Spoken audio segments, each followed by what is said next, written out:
ओ आचार्य जी एक रिक्वेस्ट है, आप ना सूत्र का नंबर साथ साथ बताते जाए, जैसे 1 2 3 4 जो भी आ रहे हैं, 17 18 आ गया, उससे मुझे थोड़ा लिखने में फिर आसानी हो जाती है, एक सूत्र को पढ़ के फिर कहाँ पे नंबर चेंज हो धन्यवाद, रहा आपके सुझाव को स्वीकार करते हैं।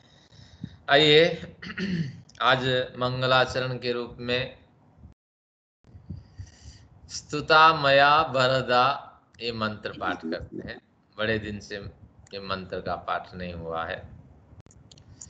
ओम स्तुता मया वरदा वेदमाता प्रचोदयन्तां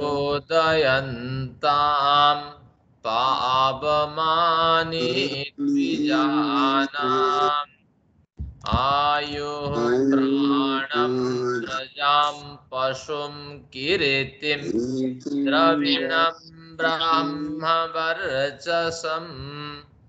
मह्यं दत्त्वा व्रजत ब्रह्मलोकम्।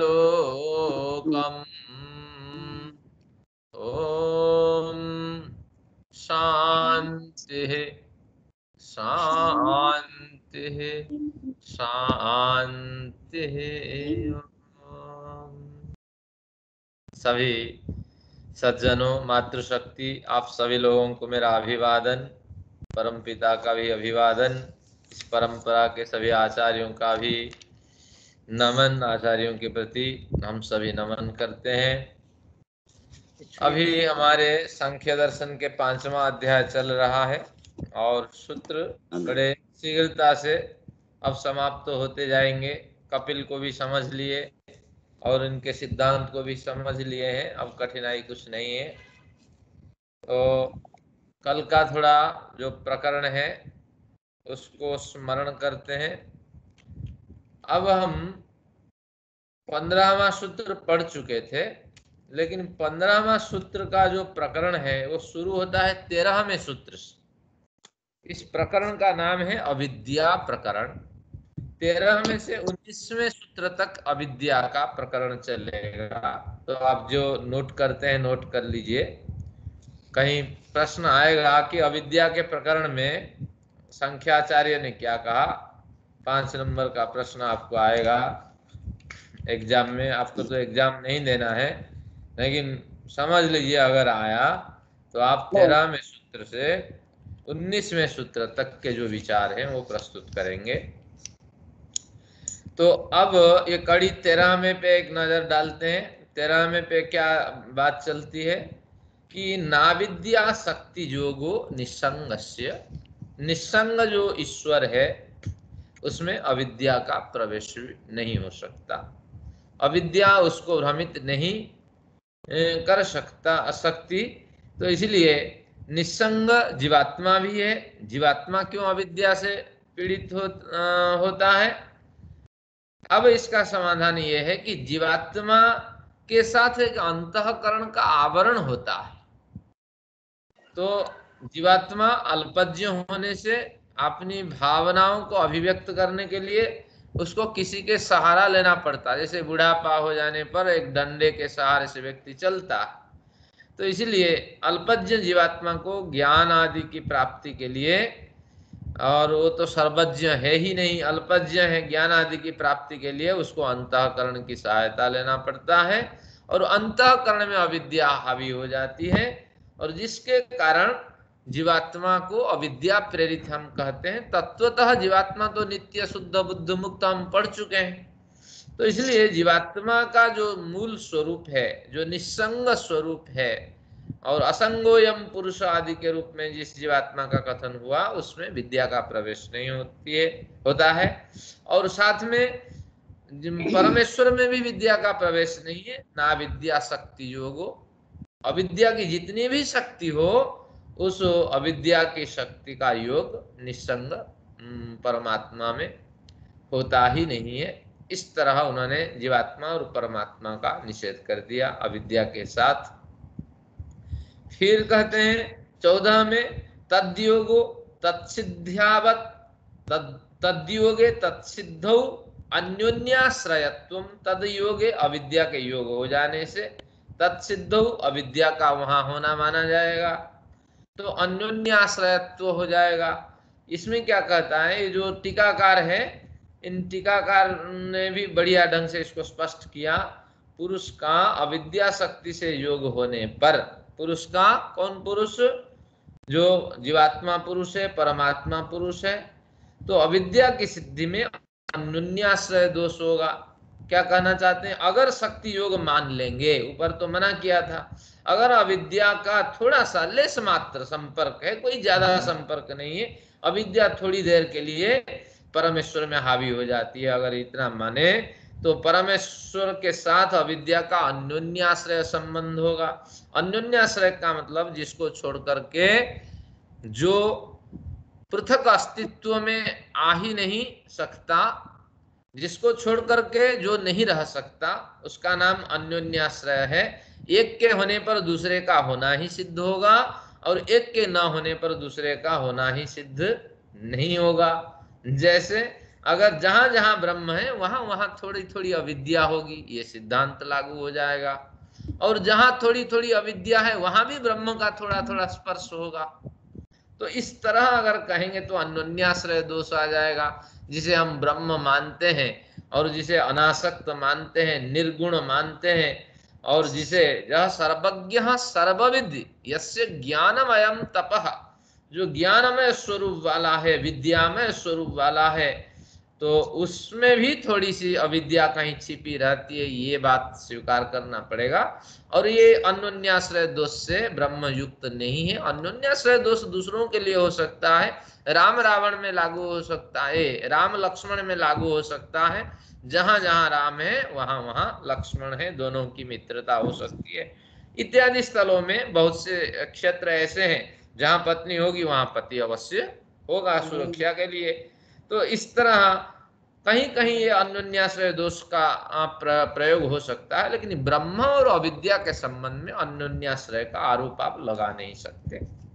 तो इस तरह लेस मात्र संपर्क नहीं, और ऊपर तो कहा संपर्क ही नहीं, दूसरे में कहा लेस मात्र संपर्क नहीं, फिर तीसरे में क्या कहता है, न बीजांकुरवत सादि संसार श्रुते है।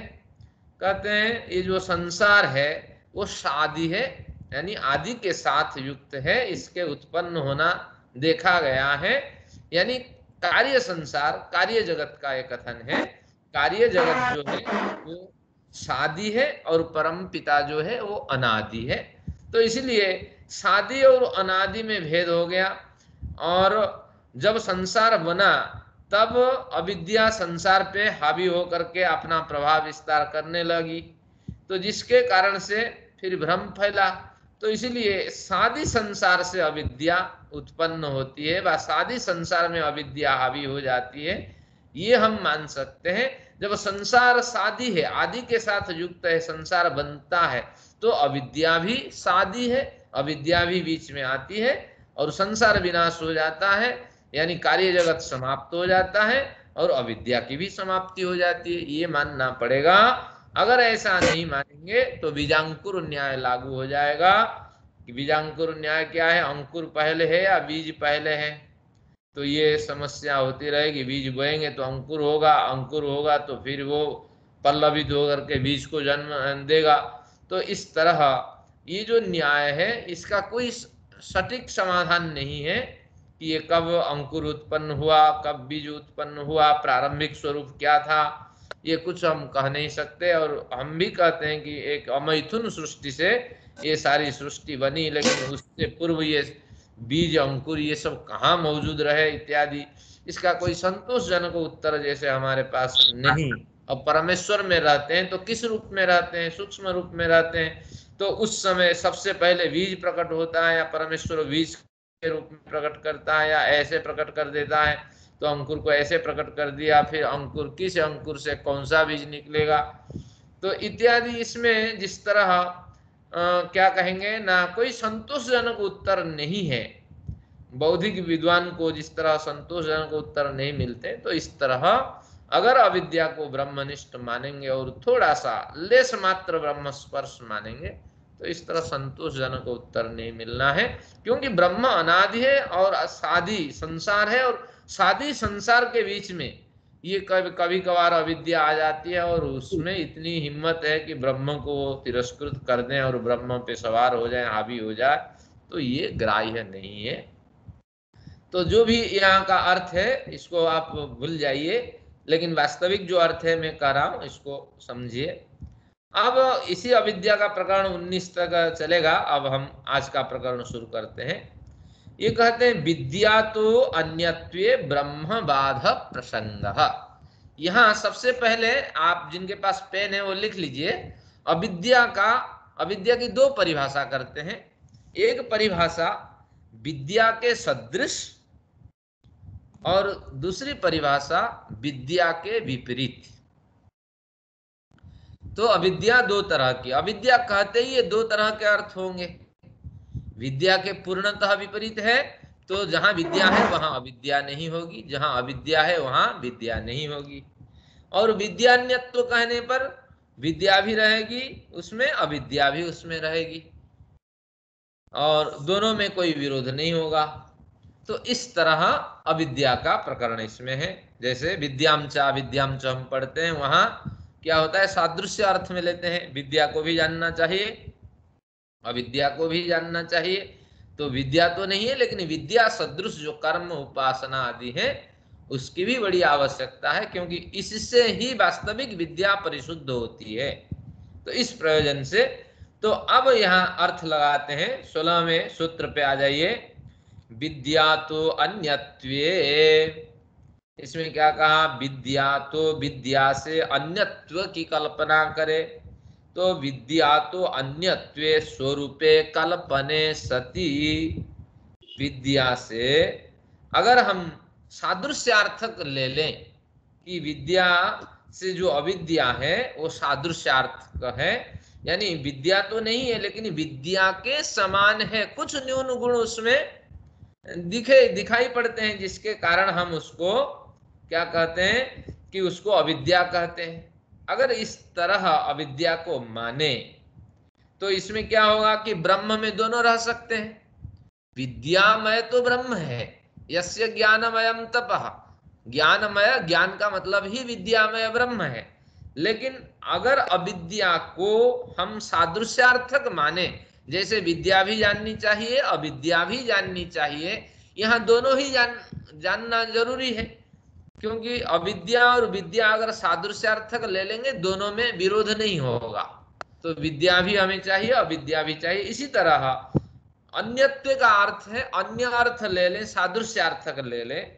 अगर विद्या के समान सादृश्यार्थक करके हम अविद्या को ग्रहण कर लें ब्रह्म में, तो कहते हैं ब्रह्म बाध प्रसंग।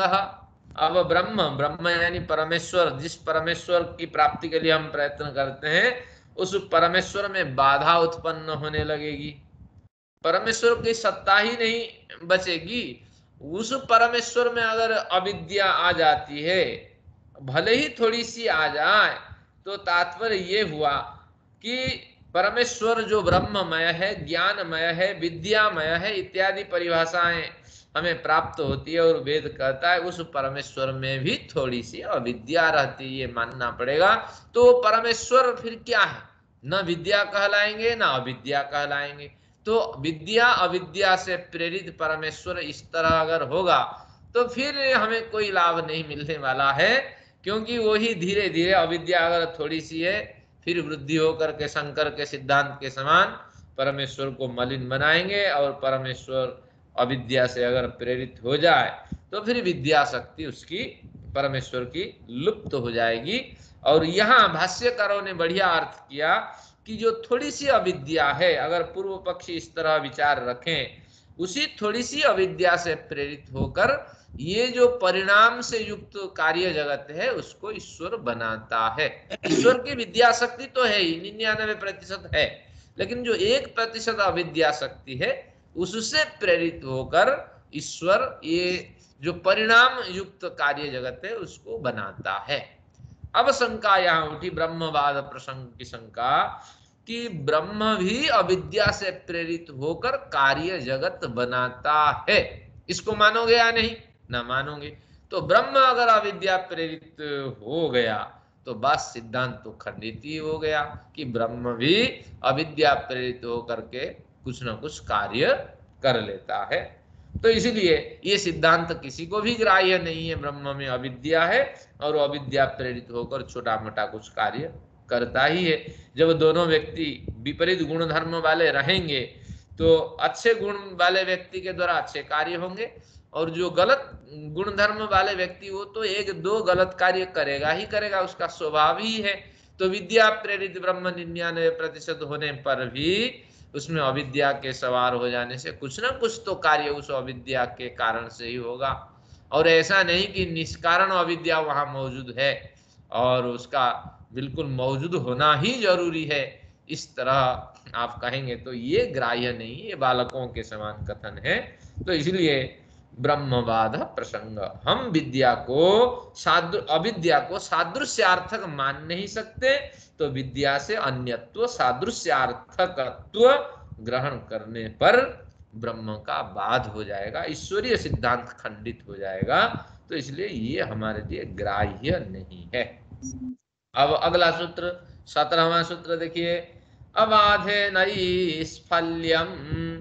अबाधे नैष्फल्यम कहते हैं वो अविद्या वहां मौजूद है, किसमें मौजूद है? ब्रह्म में अविद्या मौजूद है, और वह अविद्या अविद्या विद्या के सादृश्यार्थवाची है। तो विद्या के सादृश्यार्थवाची होने पर विद्या से उसका कोई विरोध नहीं। जब विरोध नहीं तो ब्रह्म विद्या प्रेरित कार्य करता है, अविद्या उस विद्या प्रेरित कार्य के सहयोगी है। जैसे कहा विद्या भी जाननी चाहिए, अविद्या भी जाननी चाहिए, और अविद्या से अविद्या मृत्युम तीर्त्वा, अविद्या से हम जन्म मृत्यु के बंधन से छूटते हैं और विद्या से अमृत लोक को प्राप्त करते हैं। तो इसी तरह ये अविद्या जो सादृश्यार्थक अविद्या ब्रह्म में निष्ठ है, वो विद्या को पुष्ट करती है। अगर इस तरह कहें वो विद्या को बाधा नहीं देती है, तो अबाधे नैष्फल्यम, इसी सिद्धांत को मानने पर बिल्कुल निष्फलता का ही कथन है। विद्या को अविद्या की आवश्यकता ही नहीं है। अगर आवश्यकता होती तो फिर अविद्या हम उसे क्या कहते हैं? वेज सब्जी को नॉन वेज सब्जी की कोई आवश्यकता नहीं। तो इसलिए नॉन वेज कह करके ये संकेत किया गया कि वेज पहले मौजूद रही, तो वेज के बाद ये नॉन वेज बना, एक नॉन शब्द मजबूरी में लगाना पड़ा। तो इसी तरह जो विद्या है वो तो स्वयं संपूर्ण है, वेज तो स्वयं संपूर्ण है, उसको नॉन की आवश्यकता नहीं। अविद्या कहने का मतलब है ये निश्चित रूप से विपरीत कथन है। जहां अविद्या होगी तो कहीं कहीं अविद्या सादृश्यार्थक हो सकती है, लेकिन इस प्रसंग में, ब्रह्म के प्रसंग में, जहां ब्रह्म पर अविद्या हावी होती है पूर्व पक्षी के सिद्धांत, इस प्रकरण में हम नहीं मान सकते कि ये सादृश्यार्थवाची है और अविद्या रूपी सादृश्य से विद्या परिपुष्ट होती है, ये हम मान नहीं सकते। और अबाधे नैष्फल्यम, अगर अविद्या रहती है ब्रह्म में और वो कोई बाधा विद्या को नहीं पहुंचाती है, तो नैष्फल्यम, उसके रहने की कोई आवश्यकता नहीं है, निष्फलता ही उसका रहना है। विद्या तो सारे कार्य करने में समर्थ है, फिर अविद्या को थोड़ा सा घुसाते क्यों? अविद्या तो कोई कार्य नहीं कर रही, अविद्या के जो भी सहयोग कार्य है विद्या के लिए आवश्यकता नहीं है, तो इसलिए अविद्या को हटा देना, थोड़े से क्यों घुसा करके परेशान करते हो? इस तरह पूर्व पक्षी के सिद्धांत को उन्होंने खंडन कर दिया कि लेश मात्र भी ब्रह्म में अविद्या का स्पर्श नहीं, उसी तरह जीवात्मा में भी स्पर्श नहीं। अगर जीवात्मा का शरीर अविद्या प्रेरित है, अंतःकरण में अविद्या हावी है, और अल्पज्ञ जीवात्मा अंतःकरण को सब कुछ समझता है और उसी से प्रेरित होकर के गलत कार्य करता है। तो इसलिए परमात्मा और जीवात्मा ये दोनों निस्संग है और अविद्या से रहित है। अब इसी समाधान को और आगे बढ़ाया, विद्या बाध्यत्वे जगतोप्येवं, विद्या बाध्यत्वे जगतोप्येवं, इसमें क्या कहा? फिर उलट गया पूर्व पक्षी, किसमें? 18वां सूत्र में क्या कहता है कि हम अब सादृश्यार्थ से हट जाते हैं, अविद्या का अर्थ विपरीत अर्थ लेते हैं, विरोधार्थ लेते हैं, जिससे बाधा पहुंचाती है, विद्या को अविद्या ये अर्थ लेते हैं, तो फिर थोड़े से अंश में अविद्या का प्रवेश है, और विद्या 99% मौजूद है ब्रह्म में। तो ब्रह्मगत जो विद्या है, जो ज्ञान है, जो समझ है, उससे इस अविद्या को बार बार बाधा पहुंचेगी। अब बार बार अगर बाधा पहुंचेगी 99% के बीच में, अगर 1% है तो उसकी क्या दुर्दशा होगी। जहाँ मुसलमान बहुल है वहां हिंदुओं की क्या स्थिति होती है। हिंदू तो संभल के रह जाते हैं, भाई भाई कहते हैं। तो इसी तरह यहाँ की स्थिति है कि अगर अविद्या 1% है तो विद्या बाध्यत्व, विद्या के द्वारा वो बार बार बाधित होंगी। जब अविद्या बाधित होंगी तो जगतो अपि एवं, अब जगत से अविद्या खत्म हो जानी चाहिए। निश्चित रूप से अविद्या को धकेल देंगे ब्रह्म से, निकल जा तू, तेरी कोई आवश्यकता नहीं है, व्यर्थ से तुम जगह घेर रहे हो ब्रह्म में। तो निश्चित रूप से अविद्या शांत हो जानी चाहिए, लेकिन ऐसा नहीं है। ज्ञानी को ज्ञान हो जाने पर भी वो अविद्या के संसार में रहता है, व्यवहार करता है, भले ही अपने को संभल लेता है, लेकिन संसार उसके लिए नष्ट नहीं होता है। तो इसलिए ये जिस संसार में अविद्या हावी है, तो वो संसार नष्ट नहीं होता है विद्या प्रेरित साधकों के लिए।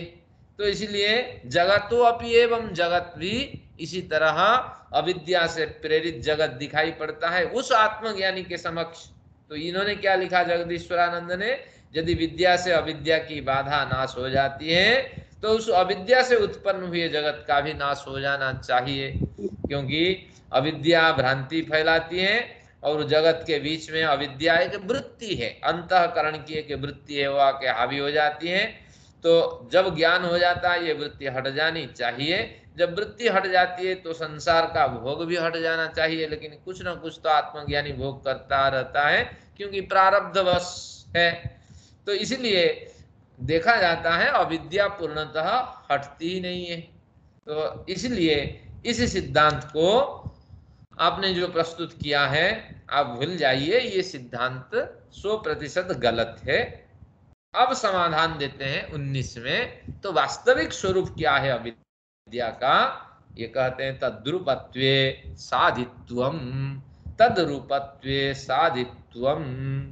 तद्रूपत्वे किसके रूप के समान है, ये अविद्या जो है जगत के स्वरूप के समान है।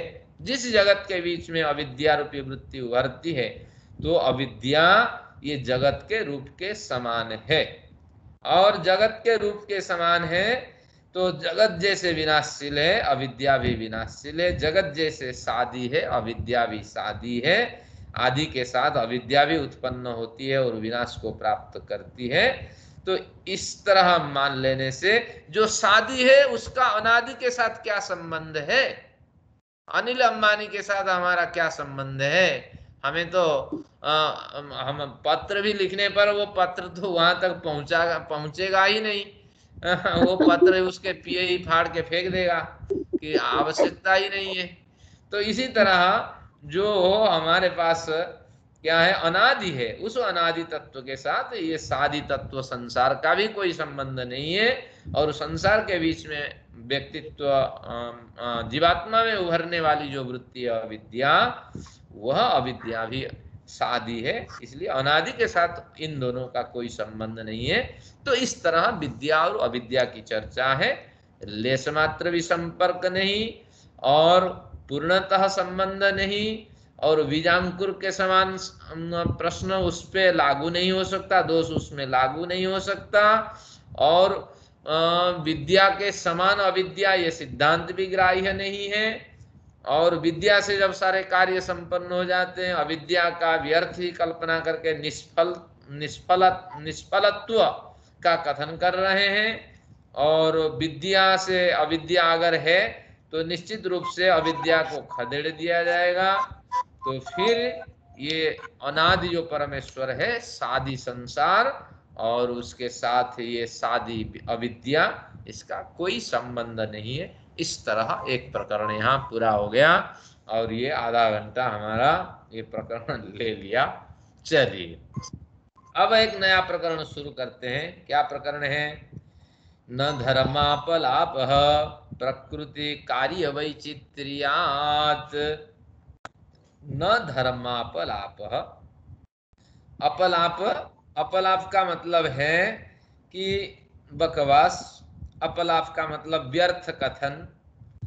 तो इस तरह न धर्मापलाप, धर्म को, धर्म के साथ जहां धर्म होगा वहां अधर्म भी विपरीत अर्थ का ग्रहण होगा। तो धर्म और अधर्मों का अपलाप आप नहीं कर सकते। धर्म और अधर्म नहीं हो रहा है हमारे जीवन में, हमारे व्यक्तित्व में धर्म और अधर्म नहीं हो रहे हैं, इस तरह आप अपलाप नहीं कर सकते, मना नहीं कर सकते, इसका निषेध नहीं कर सकते। धर्म हो रहा है और अधर्म भी हो रहा है, इस तरह आपको मानना पड़ेगा। अगर धार्मिक कार्य से आप प्रवृत्त हैं तो धर्म होगा, अगर गलत कार्य से प्रवृत्त हैं तो गलत होगा। इस तरह संसार में धर्म और अधर्म का चक्र चलता है। इसी को हम कहते हैं धर्माधर्म संस्कार। हमारे अच्छे कार्य हो रहे हैं तो धर्म संस्कार में जाएगा, गलत कार्य हो रहे हैं अधर्म संस्कार में जाएगा। इसको पाप पुण्य भी कहते हैं। इसको भी जिनके पास पेन है लिख लीजिए। पुण्य हम किसे कहते हैं? पुण्य शब्द का अर्थ है पुनाति इति पुण्यम। पुनाति छोटे हु की मात्रा, ती में छोटी की मात्रा, पुनाति इति पुण्यम, जिसको कर लेने के बाद हमें पवित्रता का अनुभव होता है। बढ़िया कार्य किया, मन खुश हो गया, दिल खुश हो गया, मन नाचने लगा और दिल झूमने लगा। तो इस तरह जब अनुभव होता है तो उस समय जब आप प्रातः काल मेडिटेशन करते हैं, संध्या आदि करते हैं, तो आपको कितनी खुशी होती है। अरे जो कर्तव्य कर्म है ऋषियों ने बताया उसका निर्वाह किया। जिस दिन नहीं कर पाते हैं कितनी बड़ी ग्लानि होती है। तो पुनाति पुण्यम, जिसको करके हमें पवित्रता का अनुभव होता है, पुण्यम। और पाप किसे कहते हैं? पाप में पा धातु है और एक प प्रत्यय है। इसका अर्थ है पाति रक्ष्यति आत्मानम अस्मात्। पाति रक्ष्यति आत्मानम अस्मात्। पुण्य कार्य से जो अपनी आत्मा को बाधित करता है, एक ऐसा कर्म है व ऐसी वृत्ति है जो पुण्य कार्य न करने के लिए आत्मा को बाधित करता है व करती है, वो वृत्ति, उसका नाम पाप है, पाप वृत्ति है। कि तू कोई पुण्य कार्य न करो, कोई अच्छा कार्य न करो, इस तरह बाधा पहुंचाना ही पाप है। आपके सामने लड़ाई हो रही है और आप उधर गुजर रहे हैं और भयंकर मतलब छुरा और तलवारबाजी हो रही है, लेकिन आप अगर योग्य हैं, समर्थ हैं, तो उस समय आपको कोई ना कोई प्रतिकार करना चाहिए। अगर समर्थ व्यक्ति उसको देख करके निकल जाए, तो किसी तरह जान बचा के भाग जाए, तो ऐसी स्थिति में क्या होता है कि आपका पाप भी हो जाता है। मैं नहीं कह रहा हूं, देखिए अनुवाद कह रहा है कि आत्मा को उत्तम कार्य करने से जो वृत्तियां बचाती है, जो वृत्तियां बाधा देती है, नहीं, अगर एक शब्द बोला जाए तो तुरंत समाधान हो जा सकता था। एक उदाहरण मैं देता हूं। मैं कभी बैंक गया था दोपहर के समय 3 बजे के आसपास। वो छोटे बच्चे होते हैं सरकार स्कूल के, और 5-7 बच्चे इधर खड़े हैं और 2-3 बच्चे इधर खड़े हैं, और दोनों में से बकवास हो रहा है। और जो कम जोर वाली पार्टी है, जिनमें कम संख्या है, तो उसके बच्चे को एक बच्चा मार रहा है और सब देख रहे हैं। वो भी 5-7 खड़े हैं, ये भी 2 खड़े हैं, क्या करें। और मैं उधर जा ही रहा था तो उतने में एक गार्ड आया वो बैंक से, और 4-4 डंडे लगाया। अरे 12वीं पढ़ने वाले बच्चे, 8वीं 10वीं पढ़ने वाले बच्चे, सरकार के बच्चे, और 4-4 डंडे लगाया। कहा अरे सरकार के स्कूल में पढ़ने वाले बच्चे समझ नहीं है, अभी मैं पुलिस बुलाता हूँ। तो उतने में वो सब भाग गए, ये इधर भाग गया, वो उधर भाग गया। तो वास्तविक यही अभिप्राय है। अगर हम में सामर्थ्य है, उन्होंने कहा बैंक के सामने तूने क्यों खड़ा हुआ, तुरंत मैं पुलिस बुलाया, अभी पुलिस आ रही है। तो उतने में ही बच्चे भाग गए। छोटे छोटे बच्चे होते हैं लेकिन ऐसे भयंकर कार्य को वो सक्रिय बनाते हैं। तो उदाहरण है कि जो समर्थ है, जिसको आप रोक सकते हैं, अगर हैं उसको जब करते हैं वहां से भी पाप हो। तो इसलिए परिवार में अगर समन्वय बनाने के आप सामर्थ्य हैं, नहीं बनाते हैं और उसका आनंद भी लेते हैं कि देखिए कैसे परिवार में भाई भाई में लड़ाई हो रही है, कैसे बच्चों में लड़ाई हो रही है, तो वह भी पाप के क्षेत्र में आता है। तो ये दोनों पाप को हम अधर्म कहते हैं और धर्म कहते हैं पुण्य को। अब यहाँ आया न धर्मा पलाप, धर्म से अधर्मार्थ ले लेंगे, धर्माधर्म संस्कार का यहाँ कथन कर लेंगे। तो धर्माधर्म जो संस्कार है इस तरह नहीं बनता है, इस तरह आप अपलाप नहीं कर सकते, इस तरह इसको मना नहीं कर सकते, अस्वीकार नहीं कर सकते। क्यों? प्रकृति कार्य वैचित्र्यात्, आप प्रकृति में बंधे हैं, प्रकृति के जो कार्य है वो विचित्र होता है और विचित्र कार्यों को उपलब्ध कराकर प्रकृति आपसे धर्माधर्म संस्कार उत्पन्न करा देती है। क्यों करा देती है? अगर प्रकृति कराती है तो हम क्यों, दूसरे ने पीड़ा दी और हम उसको क्यों भोगे? कहते हैं ऐसा नहीं, हम सूत्र पढ़ रखे हैं, ध्यान दीजिए। किसमें? तीसरे अध्याय के 57वें सूत्र, जिनके पास पेन है आज जाके पढ़िए।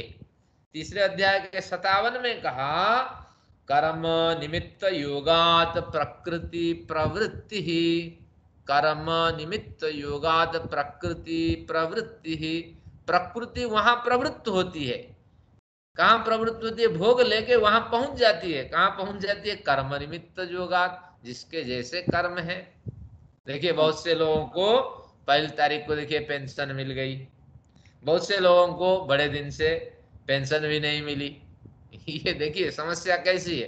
अब नगर निगम में काम करने वाले लड़ाई झगड़े करते हैं, बहुतों को तो इस माह में तनख्वाह मिलेगी या नहीं मिलेगी ये संदेह ही है। तो ये कहते हैं कि प्रकृति प्रवृत्ति हो जाती है, प्रवृत्त हो जाती है, भोग लेके पहुंच जाती है, कर्म के कारण है। और भी हमने सूत्र पढ़ा है, राग विराग योग सृष्टि, आपकी जैसी आसक्ति है और जैसा वैराग्य है उस हिसाब से आपके साथ एक सृष्टि चलती है, एक परिवार मिलता है और सुख दुख वहां मिलते हैं और आयु जाति आयु भोग का वहां भोग होता है। तो इस तरह हमें बड़े सूत्र मिलते हैं। और एक सूत्र हमें 6ठे अध्याय का 41वें सूत्र पे मिलेगा, कर्म वैचित्र्यात् सृष्टि वैचित्र्यम, कर्म वैचित्र्यात्, 6ठे अध्याय के 41वें सूत्र होगा, कर्म वैचित्र्यात् सृष्टि वैचित्र्यम। कर्म जैसे विलक्षण हमने किए हैं तो उसी तरह सृष्टि के भोग भी विलक्षण हमें मिलेंगे। तो इस तरह ये बिल्कुल स्पष्ट कर देता है कि यहाँ भी प्रकृति कार्य वैचित्र्यता प्रदान कर हमें धर्माधर्म संस्कारों में पटक देती है व धर्माधर्म संस्कार की ओर प्रवृत्त करा देती है।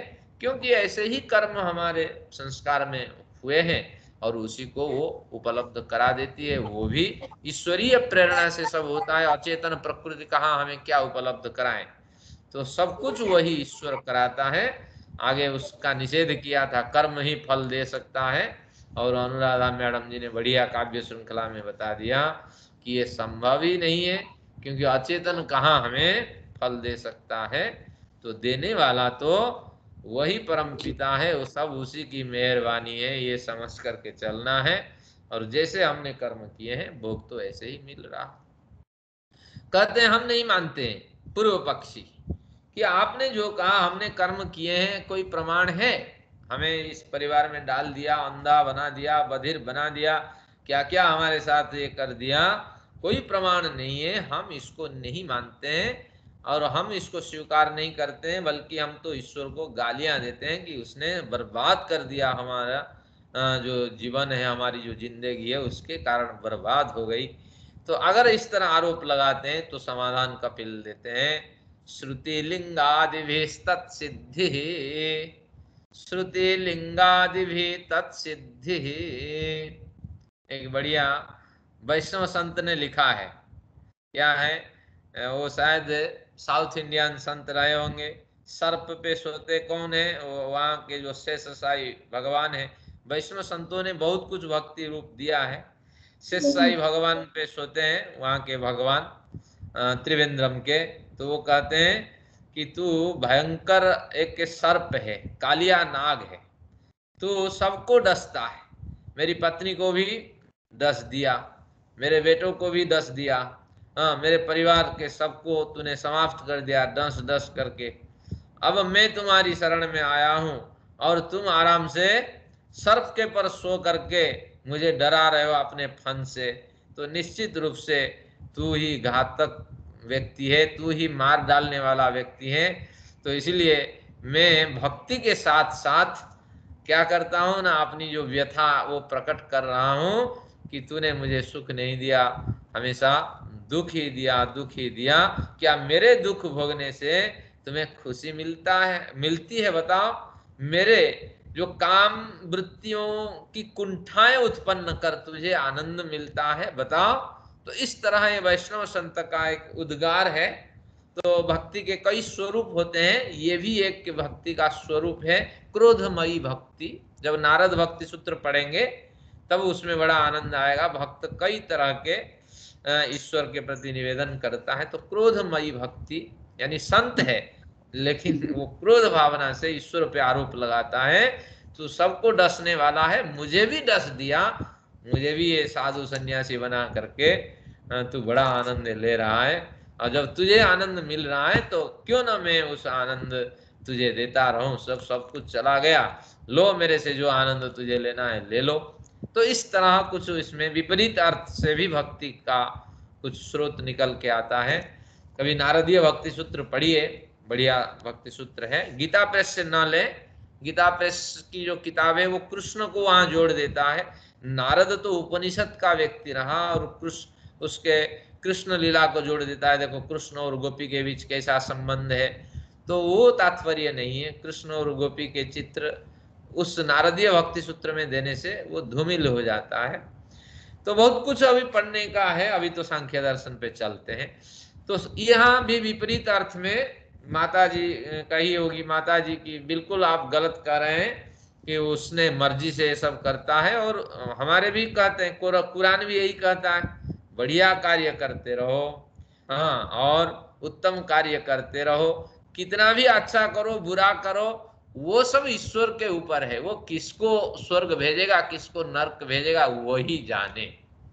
तो इसलिए घबराने की कोई बात नहीं। तो जो मिलता है वो करते रहो, लेकिन कोशिश करो अच्छा करने के लिए, लेकिन ये कोई गारंटी नहीं है अच्छा करने वाला ही स्वर्ग चला जाएगा, तो ये कोई गारंटी नहीं है। तो ईश्वर ऐसे मनमानी है उनके यहाँ। अब इसी तरह जब प्रश्न आया, कहते हैं देखो श्रुतिलिंगादि सिद्धि, श्रुति शब्द, श्रुति के ऊपर एरो लगा के लिख दीजिए, शब्द प्रमाण से इसकी सिद्धि हो जाती है। लिंग, लिंग का मतलब अनुमान प्रमाण से इसकी सिद्धि हो जाती है। आदि, आदि से प्रत्यक्ष प्रमाण से इसकी सिद्धि हो जाती है। क्योंकि त्रिविधम प्रमाणम हमने पढ़ा था प्रथम अध्याय के 52वें सूत्र में, त्रिविधम प्रमाणम, तीन प्रमाण मानते हैं, प्रत्यक्षानुमानागमाः प्रमाणानि, प्रत्यक्ष, अनुमान और आगम यानी शब्द प्रमाण मानते हैं। कहते हैं तीनों प्रमाणों से देख लो। आप ईश्वर पे आरोप लगाते हो कि सृष्टि को प्रेरित करके वो हमें परेशान करता है, वेदादि शास्त्रों के माध्यम से उपदेश मिल जाते हैं, उस उपदेश के अनुसार चलते हो क्या?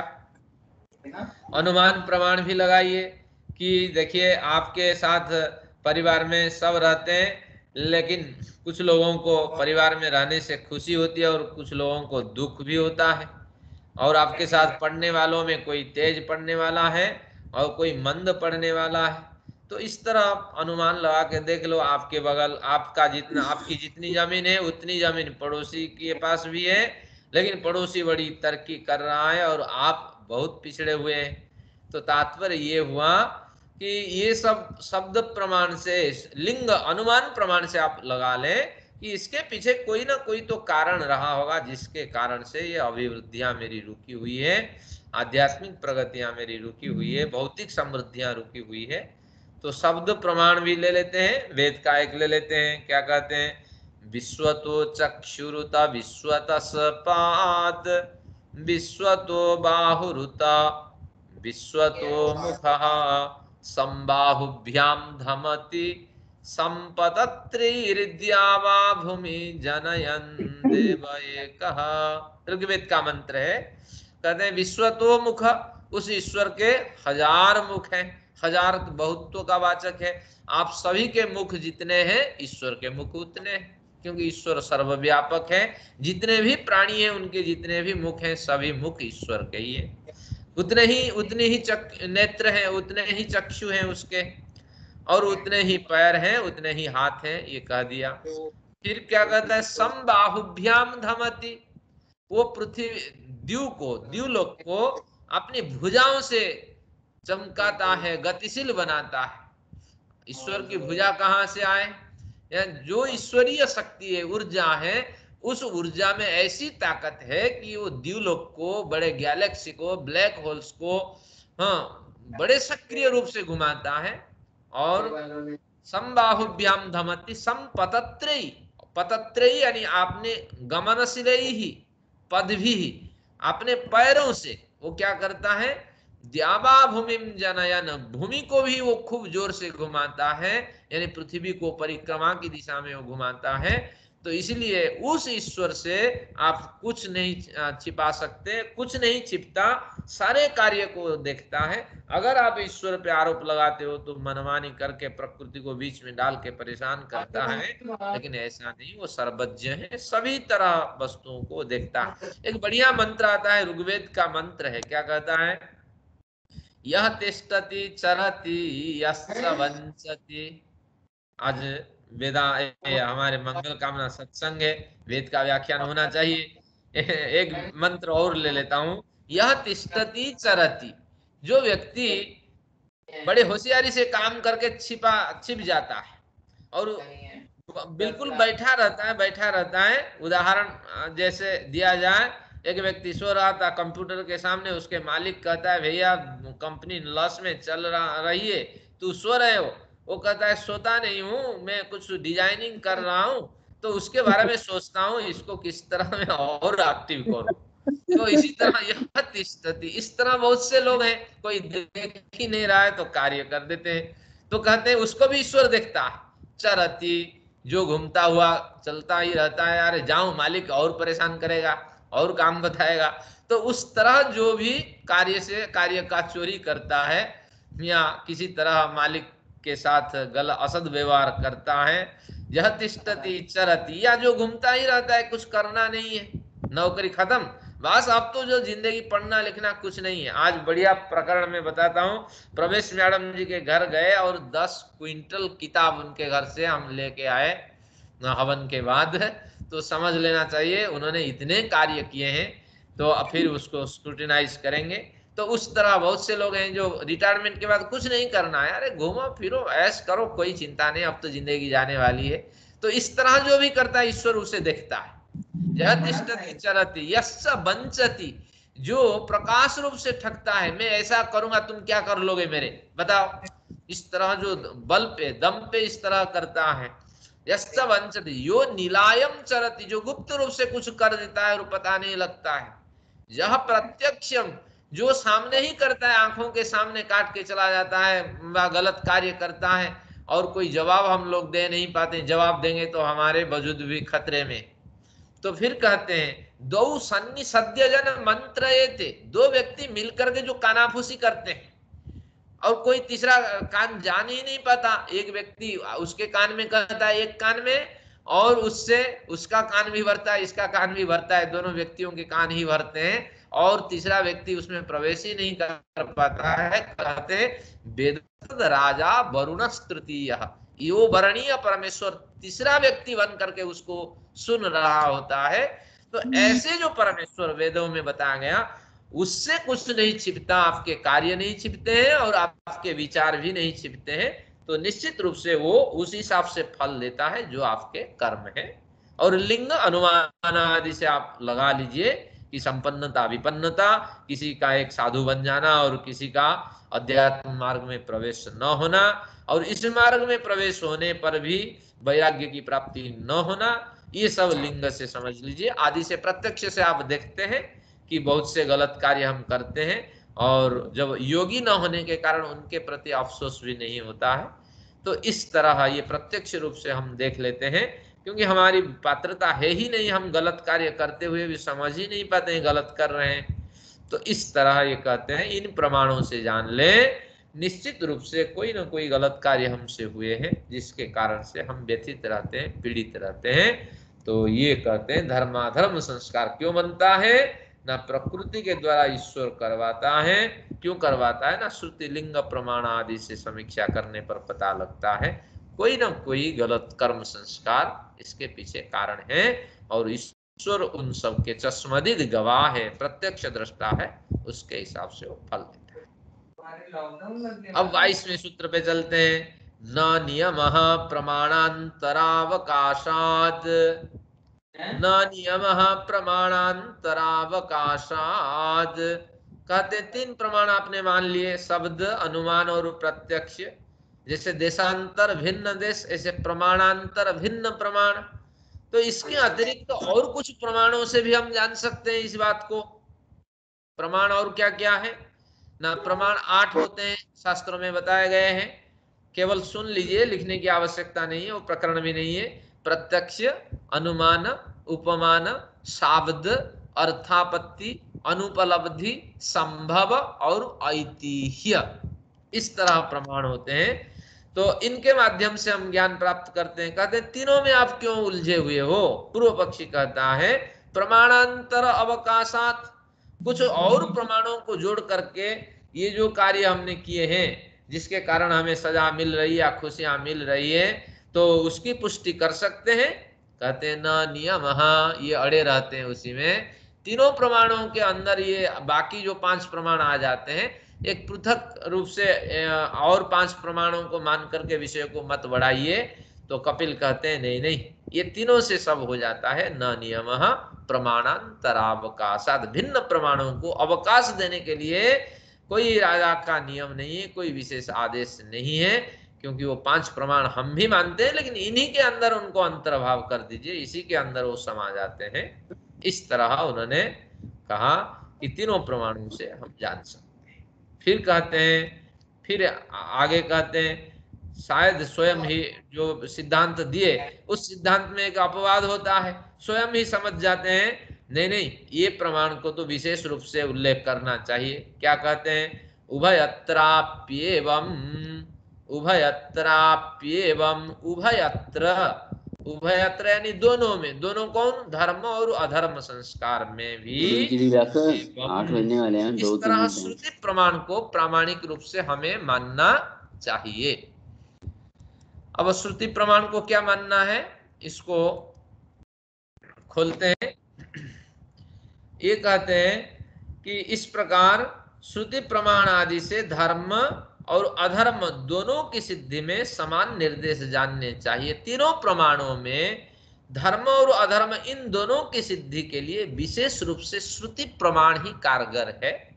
मैंने कहा था हमारे जो श्रुति प्रमाण है व स्मृति है, ये महत्वपूर्ण उपदेश देते हैं। विद्वानों को कोई जानने की आवश्यकता नहीं है संसार में क्या क्या घटित हो रहा है, ये शास्त्र ही बता देते हैं कि बहुत से कार्य आपको नहीं करना है।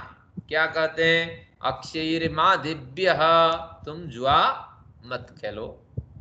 जुआ खेलोगे तो कई तरह की समस्या होगी। देखिए उस अक्षय सूक्त में एक पंक्ति है, भार्यारोदिति कितवस्य हीनाम, जो जुआरी है, शराबी है और जो दुष्ट व्यक्ति है, चोर है, उसकी भार्या कैसी? रोदीति, निरंतर रोती रहती है और दिनहीन की स्थिति में, क्योंकि पता नहीं कब क्या हो जाए हमारे साथ। और जो शराबी है, जुआरी है, वो केवल दूसरों को तंग नहीं करता, घर में भी परेशानी पैदा करता है। तो इसी तरह वेद में बहुत से सिद्धांत हमें मिल जाते हैं, ये कार्य करना है, ये कार्य नहीं करना है। मैंने कभी कहा था कि वेदों के शब्दों को व वेदों के स्वरूप को हम तीनों हिस्सों में बांटते हैं। वेदों में क्या है, ये मीमांसा का एक विषय है, कभी मीमांसा पढ़ेंगे। तो मीमांसा कहती है कि वेदों के वर्ण्य विषय क्या है, वेदों में किन किन की चर्चा है ना, विधि, निषेध और अर्थवाद। विधि, ये कार्य आपको करने हैं, ये राजा की आज्ञा है, ईश्वर का आदेश है। और निषेध है, ये कार्य तुम्हें नहीं करने हैं, ये निषेध है। और अर्थवाद, अर्थवाद यानी प्रशंसा, स्तुति, देवताओं की स्तुति हो सकती है, हाँ, भौतिक पदार्थों की स्तुति हो सकती है, परमेश्वर की स्तुति हो सकती है। इन तीनों हिस्सों में हम संपूर्ण वेदों को बांट देंगे। एक उदाहरण लेते हैं आपके सामने। अग्नेन यस्सुपथाराय अस्मान् विश्वानि देव वयुनानि विद्वान। अब हे अग्नि, सुपथ पर ले जाओ। अब विश्वानि देव, इसमें क्या विधि का निर्देश हुआ कि हमारे आने वाली पीढ़ी निरंतर उस कल्याणकारी प्रकाश स्वरूप परमेश्वर से प्रार्थना करें, और पुरुषार्थ तो करते रहें और प्रार्थना करें कि मुझे सन्मार्ग में ले चलो। ये विधि है, एक निर्देश दे के गए।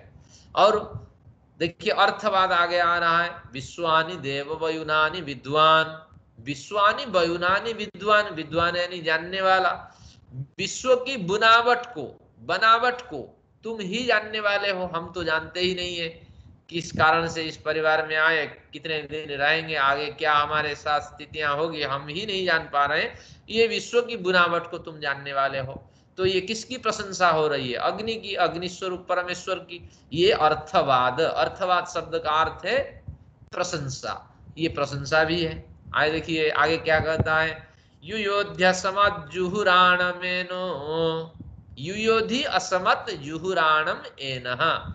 कुटिल, जुहुराणम एनः, एनः यानी पाप, जुहुराणम यानी कुटिल, कुटिल पाप को हमसे युयोधि दूर करो। देखिए ये दूर करो, ये जो है ये किससे, एक विधि है कि परमेश्वर से इस तरह प्रार्थनाएं करें कि कुटिलता को हे परमपिता दूर करो। कोशिश भी करते रहो, आप पुरुषार्थ करो और प्रार्थना करो, ये दोनों है। केवल प्रार्थना से काम नहीं चलता। तो इसलिए वो सो भी कभी भ्रमित हो जाते हैं, ईश्वर से तुम भी मांगते हो, प्रार्थना करते हो, जब कामना तत्व तो वो जानते नहीं। पुरुषार्थ करते हुए केवल आत्मबल की प्राप्ति के लिए हम प्रार्थना करते हैं, और प्रार्थना किससे करते हैं? परमेश्वर से करते हैं। तो इसमें दिनहीन कहाँ है? प्रार्थना करने से आत्मा में क्या आती है ना, आत्मा में एक ग्लानि, आत्मा में एक आर्द्रता उत्पन्न होती है। तो इस तरह महर्षि दयानंद कहते हैं कि देखो परम पिता से हम कुछ मांगते हैं, और जब मांग लेते हैं तो निश्चिंत हो जाते हैं। बच्चों को चोट लगती है, जब स्कूल जाते थे बच्चे, आकर के पेरेंट्स कह देते थे देखो चोट लगी है, इसके बाद वो खेलने में लग गए। चिंता तो माँ बाप की होती है। जब पीड़ा होती है बच्चे से पूछते हैं तू क्यों चोट लगा के आई है, आए हो, तो बच्चा तो कहता है मैंने तो उस दिन कहा था, आपने ध्यान नहीं दिया, इसमें मेरी क्या गलती है।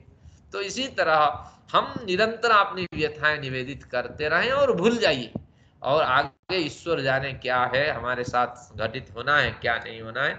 तो फिर ये हो गया भूयिष्ठान्ते नम उक्तिम विधेम। यहाँ देखिए अर्थवाद है, यहाँ निषेध का अर्थापत्ति से हम खींच सकते हैं अर्थ, कुटिल कार्य हमें नहीं करना है, इस तरह एक निषेध यहाँ छिपा हुआ है, खींच सकते हैं। इस तरह हर मंत्र को हम 3 हिस्सों में बांट देते हैं, कुछ स्तुति है, कुछ विधि है, कुछ निषेध है।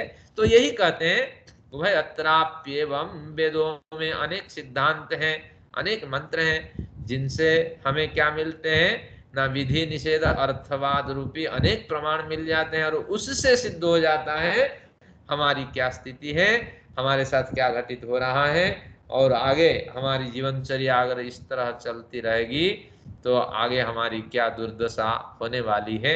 निश्चित रूप से जीवन को आप टटोल दीजिए, आज तक का जो जीवन है, तो जीवन कितनी प्रगति में है ये आप समझ जाएंगे। तो टटोलता कौन है? जब योगी की स्थिति प्राप्त होती है, लेकिन जो नहीं टटोलता वास्तविक उसको ज्ञान नहीं होता। तो इस तरह ये प्रकरण है।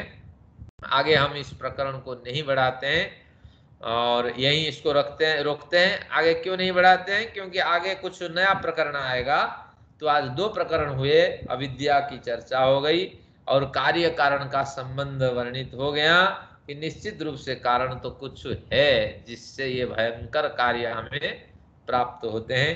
आज हमारे पास समय अवश्य है, समय 1-2 मिनट है, 1-2 प्रश्न आप रख सकते हैं। 2-4 प्रश्न हैं, अभी आशा माता जी ने, आशा भटनागर जी ने 2 प्रश्न पूछे हैं, सचदेवा साहब जी के 1 प्रश्न है, मेरे मन में भी 1 प्रश्न है।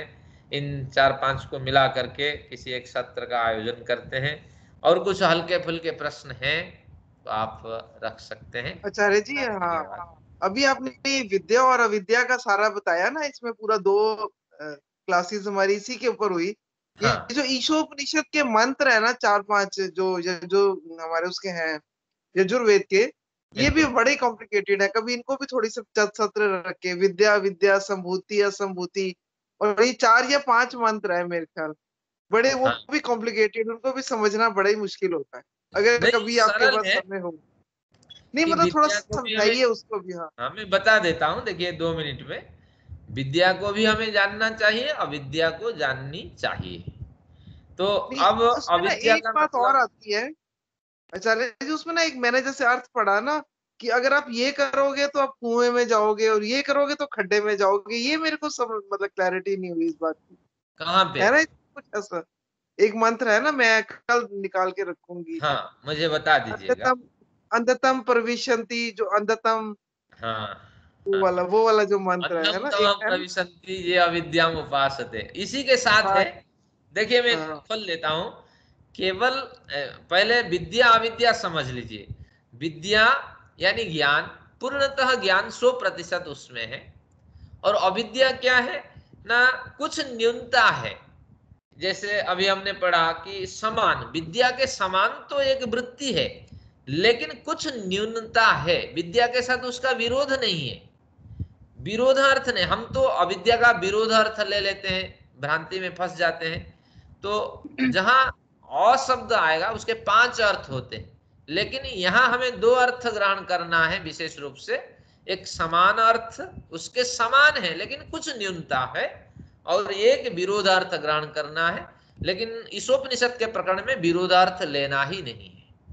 तो जे अविद्या अंधम तमः प्रविशन्ति जे अविद्याम उपासते, जो लोग अविद्या की उपासना करते हैं। अविद्या का मतलब क्या है कि विद्या की तो उपासना नहीं करते हैं, विद्या से भिन्न तत्व की उपासना करते हैं, विद्या से थोड़ी सी न्यून तत्व की उपासना करते हैं, उसी में लगे रहते हैं। और विद्या से भिन्न तत्व क्या है ना, आपके जो उपासना है, आपका जो कर्म है। जब ईश्वरीय उपासना में बैठते हैं, आपका ज्ञान नहीं है, उपासना कैसी करनी है जानते नहीं है। और जब सामाजिक कार्य में आप प्रवृत्त होते हैं, उसमें भी आप जानते हैं, ज्ञान तो है नहीं।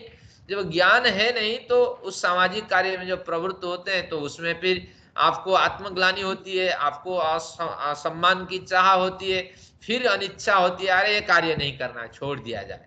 तो ये कहता है कि जे अविद्याम उपासते, इसका मतलब है केवल ही जो लोग कर्म और उपासना की उपासना करते हैं, उसी में रत रहते हैं और ज्ञान का ग्रहण नहीं करते हैं, तो ऐसे व्यक्ति गहरे अंधकार में गिरते हैं। फिर कहते हैं ततो भूय युवते तम जो विद्यायाम रता, जो केवल ज्ञान का ही ग्रहण करते हैं, केवल शब्द जोड़ना पड़ेगा, जो केवल ज्ञान ज्ञान में ही रत रहते हैं। जैसे मैं अभी संध्या करके आया, केवल मैं इस तरह पढ़ाता रहूंगा, बड़े विद्वान, बहुत बढ़िया, सिद्धांत का कोई आचरण नहीं, कुछ नहीं, और कोई शिष्टाचार के नाते आप सम्मान कर देते हैं, बढ़िया बोलता हूँ सब कुछ है, जब आचरण में नहीं आए तो विद्या किसी काम की नहीं।